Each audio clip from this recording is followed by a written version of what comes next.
প্রিয় ভাইরা, আমাদের এই পৃথিবীতে সবচেয়ে ভয়াবহ মানুষ কারা জানেন? যারা হচ্ছে মুনাফেক। আর মুনাফেকের অনেক বৈশিষ্ট্য আছে।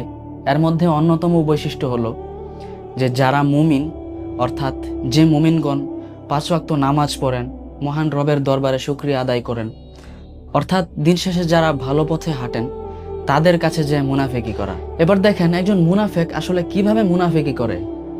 একজন মুনাফেক সে আসলে আমাদের আশপাশে অনেক ভালো মানুষ আছে, তো যারা বিশেষ করে ইমানদার, তাদের কাছে সে খুব ভালো সেজে থাকে বা তাদেরকে বুঝায়, অর্থাৎ ইমানদারদেরকে বুঝায় যে সে খুব ভালো এবং পরহেজগার মানুষ, অর্থাৎ আল্লাহভীরু মানুষ।